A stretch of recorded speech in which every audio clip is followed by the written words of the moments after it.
arrivé à Lima. Ça y est, on est au Pérou, enfin. Après 5 heures de vol entre Cancun et Lima, qui se sont très bien passés parce qu'on était en issue de secours, donc on avait beaucoup de place et on était que tous les deux sur la rangée ouais, 3. ça c'était trop cool. Alors, technique de rag, j'ai vu que j'ai appliqué. Si vous voyagez à deux, prenez les sièges du milieu, enfin justement les sièges hublot et couloir. Prenez pas celui du milieu parce que en général personne prend le siège du milieu, à part si le vol est complet. Et là en l'occurrence il y avait beaucoup de monde dans le vol mais il n'était pas complet. Et au milieu de nous il n'y avait personne. Voilà. Petite astuce, c'est cadeau, c'est gratuit. Donc voilà. Là ouais, on est à Lima, le climat a complètement changé. Ouais, on a à peu près entre 15 et 20 degrés, il fait gris, mais ça nous fait tellement du bien, il n'y a pas d'humidité. Ouais, ça, rien que ça, on n'est plus en sueur toute la journée, ça c'est trop bien. Et en fait, je sais, enfin on savait pas, mais vu que c'est, je crois, l'hiver ici, il fait voilà, entre 15 et 20 degrés, mais par contre, vu qu'on est en bord de mer, il y a toujours de la brume, comme ça, ce qu'ils appellent la brume. Donc il fait pas très beau. Par contre, dès qu'on va partir dans les terres, normalement dans les Andes, il fait beau. Il y a du soleil, il y a un grand ciel bleu. Donc voilà, là on va découvrir Lima tranquillou, on va vous montrer ça. Et c'est une ville, du coup, une grande capitale qui est au bord de l'océan. C'est la seule capitale d'Amérique du Sud qui est au bord de l'océan. Voilà, c'est juste un petit peu à savoir. Voilà, donc on est bien arrivé, on va explorer tout ça et vous allez venir avec nous comme d'hab de toute façon. Hein. Voilà, on fait voyager. Allez, à plus. Pour ce premier jour à Lima, du coup on s'est baladé dans les quartiers de Miraflores et de Barranco. C'est les deux quartiers touristiques avec tous les restos, les bars, les endroits pour sortir. C'est hyper agréable, on s'est promené, on a passé toute la journée à se promener entre les deux quartiers. C'est quand même assez grand, on a pris un Uber entre les deux pour aller de l'un à l'autre. C'est au sud de Lima, c'est au bord de l'eau, au bord de l'océan, et franchement c'est un climat super agréable, c'est vraiment chouette.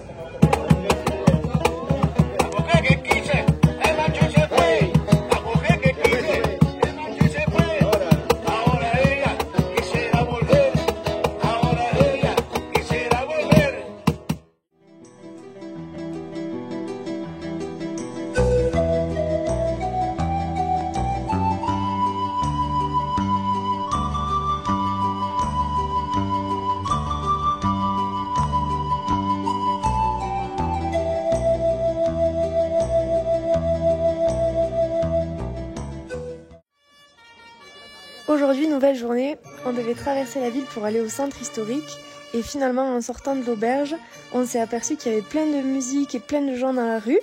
En se renseignant, on a su que c'était le jour de l'indépendance du Pérou et donc dans tout le quartier, il y avait plein de défilés, de concerts, voilà. Donc finalement, on a aussi profité pour se régaler et écouter plein de musique et regarder les défilés.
Ah, Clem m'a amené voir un truc de churros, c'est une institution à Lima apparemment là. Regardez la queue pour manger des churros, ça va jusqu'au fond là-bas. Incroyable. Il est super gros le tien. Ouais, c'est ce qu'elles disent toutes. Alors c'est une spécialité, c'est les churros de San Francisco. Mais au Pérou. Au Pérou, on appelle la queue. Ça s'appelle churros de San Francisco, on a fait 45 minutes de queue hein, pour les avoir. Mais c'est pas mauvais.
Les images que vous venez de voir, c'est un site archéologique qui a été découvert complètement par hasard dans la ville de Lima. À la base, c'est une colline et les gens ils venaient observer le point de vue sur la mer, sur la ville ici. Et un jour, en fait, ils ont commencé à voir des traces, donc ils ont lancé des fouilles et ils se sont aperçus de l'immensité du site. Franchement, c'était trop bien, c'était trop intéressant.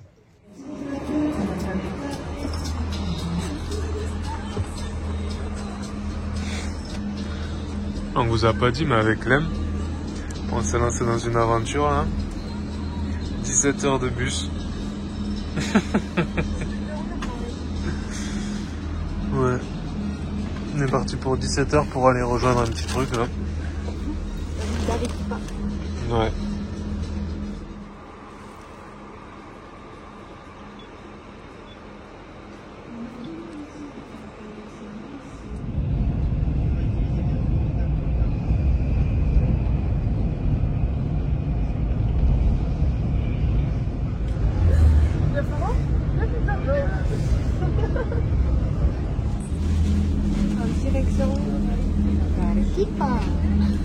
On est à H plus 4, 3, H plus 3, Ouais. On a roulé déjà.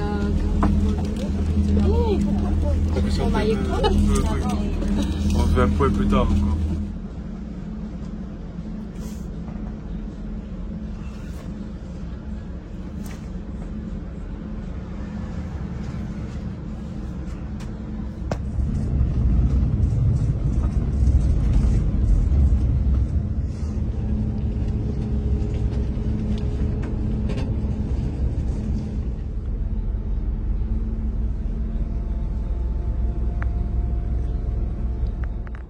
On est bien arrivé à Arequipa avec Lem, ça y est. On vient de se faire les 17 heures de bus. C'était... Ça va, j'ai pu dormir, Clem un peu moins. C'était quand même un peu éprouvant pour une première, 17 heures ça fait beaucoup. Mais ça se fait. En vrai, les bus sont géniaux. Ils sont grands et tout. Géniaux. Génial. Géniaux. Les bus géniaux. Donc voilà. On est sur le rooftop de l'hôtel. Ça se connaît pas bien. Hein. Voilà, on est max. La vue, elle est pépite. Le soleil, la chaleur, là, ça fait du bien parce que contrairement au Mexique, il n'y a pas d'humidité. Et contrairement au Pérou, à Lima, il y a du soleil. C'est un entre-deux qui est parfait. Donc voilà, cette ville a l'air plutôt sympa. On se pose un peu parce que là on est monté en altitude, on va commencer l'acclimatation. Et après on se retrouvera un petit peu dans la ville avec Camille. À toutes. Et là. Oh.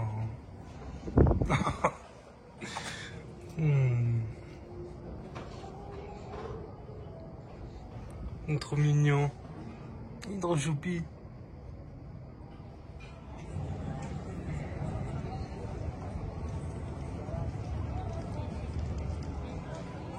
Et voilà, on retrouve Clémy. Alors, t'en penses quoi? De l'Arequipa, du soleil, du... Ouais. C'est super bon. Ouais. Et c'est calme, très agréable. C'est vrai que c'est calme. Là-bas, déjà. Oui. Regardez pas. Il y avait des gens avec des bébés là-bas qui fait pour faire des photos, tout ça. On commence à se balader, là, on est sur la place principale de Arequipa. Et pour l'instant, c'est hyper agréable. Donc on continue la visite, on va vous montrer ça.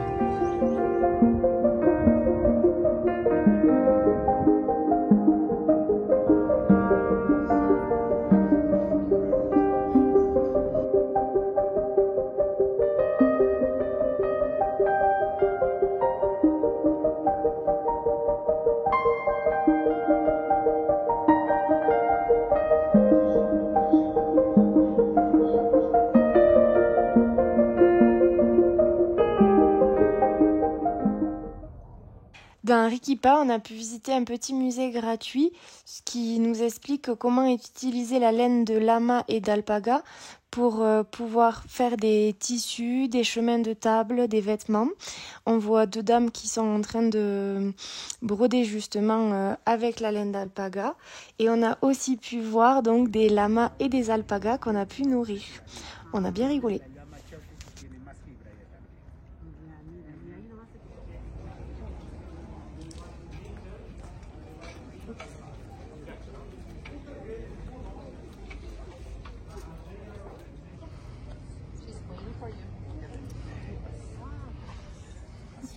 She's so selfish. Like she's all the time trying to take back from the other ones. Yeah.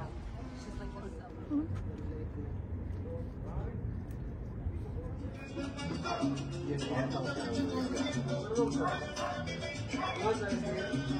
On va goûter le Pisco, la boisson péruvienne. le cocktail péruvien.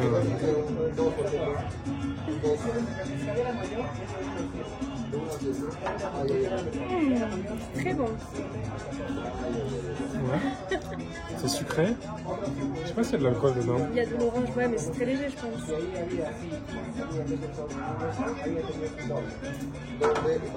Non, c'est pas mauvais, c'est pas fort.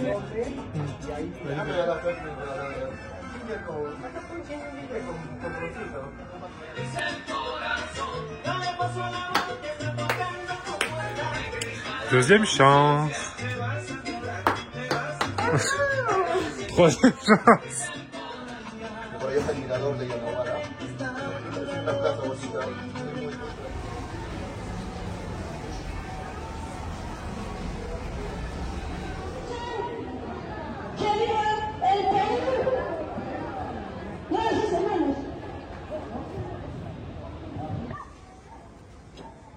Petit déjeuner délicieux. T'as dit quoi? Le petit déjeuner délicieux. Et on a commencé à boire du coca. Bon, on se retrouve du coup pour une nouvelle journée ici à Arequipa. On profite, il fait un temps magnifique. Ouais, ça fait C'est vraiment. vraiment la température idéale. Il fait chaud, mais en même temps il y a un petit air. Voilà, on se régale. Il n'y a pas d'humidité, on se répète, mais Ouais, c'est vraiment ça fait chouette. du bien, ça fait vraiment du bien. On est sur un mirador, on voit du coup tout Arequipa derrière nous. Ouais. Juste là. Ouais, c'est vraiment chouette, là. Ça Ça fait du bien. nous plaît vraiment beaucoup. Il y a une ambiance dans cette ville, ouais, vraiment. c'est la deuxième ville la plus peuplée du Pérou, apparemment. Ouais. Mais je sais pas, il y a une ambiance presque Calme, village. Ouais. Voilà, C'est ça. calme, là on est sur un parc, il y a plein de... Il y a des petites rues, il n'y a personne. Ouais, franchement c'est vraiment, trop bien. Ouais. Il y a du tourisme, mais on se sent pas trop étouffé non plus de ça. Non, mais moi on me l'avait dit que c'était une super ville, et franchement... Ouais, on confirme. Comparé à Lima, c'est ok, il n'y a pas l'océan, mais déjà nous on préfère les montagnes, mais c'est vraiment chouette, c'est vraiment sympa. Voilà, on va visiter des églises aujourd'hui, des monastères, des églises, un peu les bâtiments, et on part après demain direction une autre ville. On y va? Allez, à toutes. À toutes.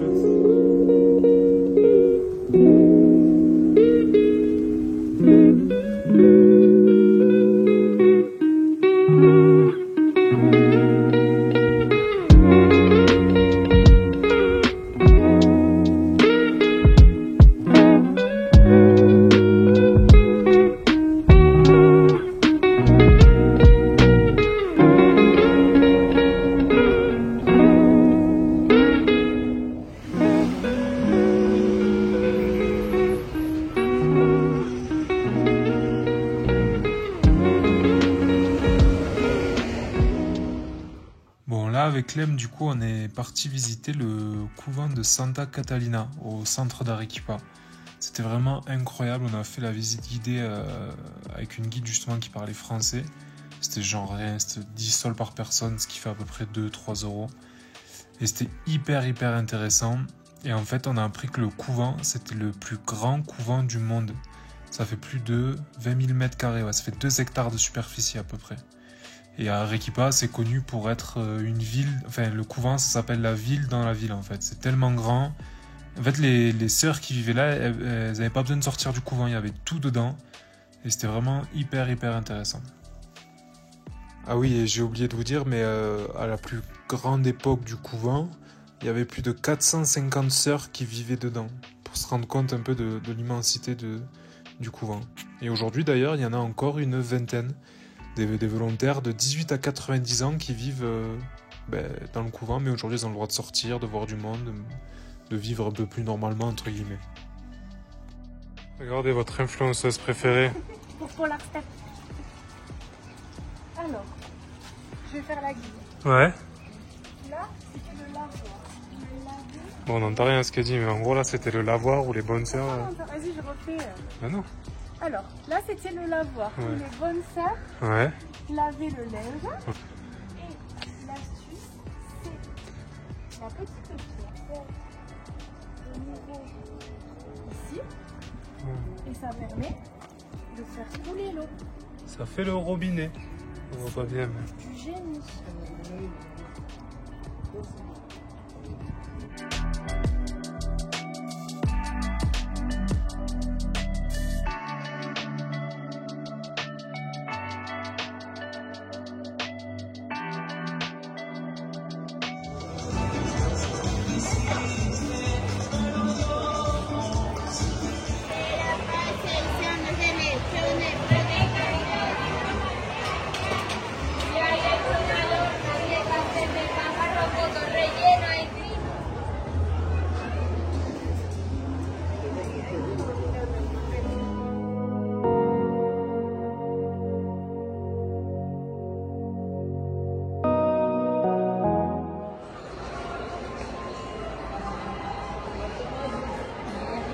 Départ pour le canyon del Colca.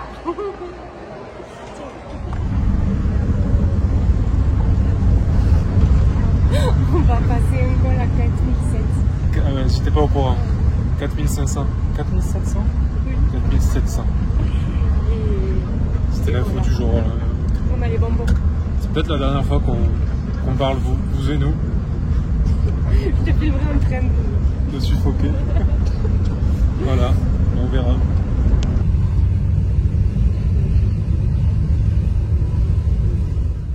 Non.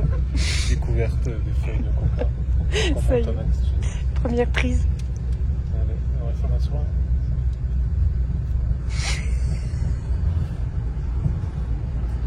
Pas bon. C'est un beau bonbon en fait. Faut Châtelet est tourné à 4000 à peu près. Ouais, regarde, bon. Vraiment on est à 4000, un peu plus que si. Ça capte même pas. On est à 4070. Et tout va bien pour l'instant. On fait des feuilles de coca, on va essayer d'anticiper. Pour l'instant ça va. Encore 700 mètres, on va voir ce que ça va donner. On se retrouve après.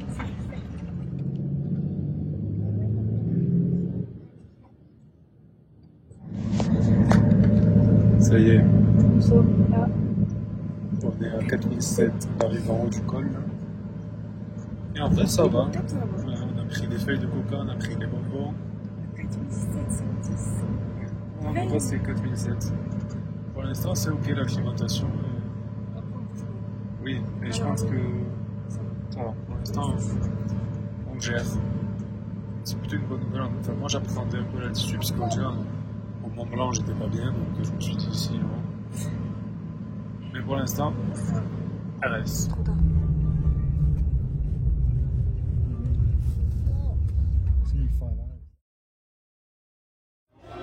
coup, tu vas pas dire. Ouais, ça va faire bizarre. Genre là, on est à Jean-Pierre ensemble et après, je vais être là. Ça va beaucoup mieux. Je suis sortie du Brésil aussi. On n'aimait pas trop la bouffe. Bon appétit. On a. Abonnez-vous. Ouais.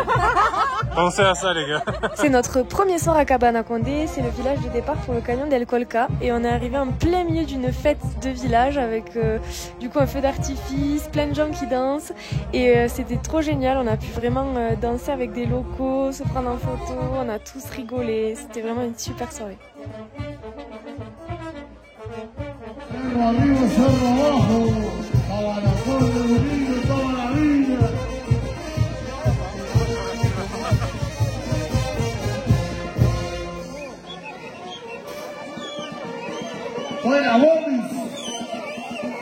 On pouvait plus sortir Florent de la piste. Hein. Je peux vous dire qu'on nous a demandé le mal d'altitude si ça allait à 3200 mètres d'altitude. Ah ben Florent, ça va, hein. Il a le cardio pour danser toute la nuit avec les péruviennes. Hein.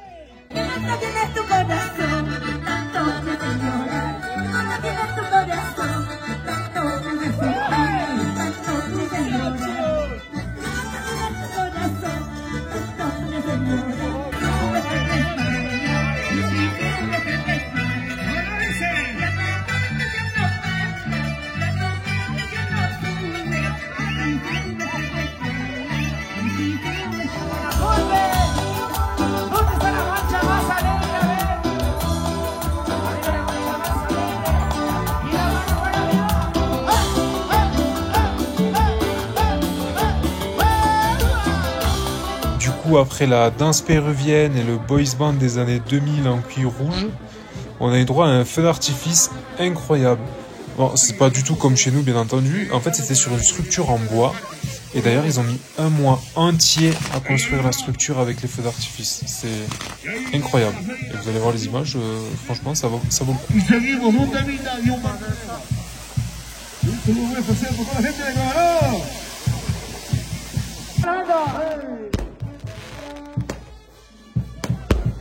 Wilson Barrios, Carlito Castillo, Wilson Barrios. Gracias, hasta el próximo año, se despide la banda.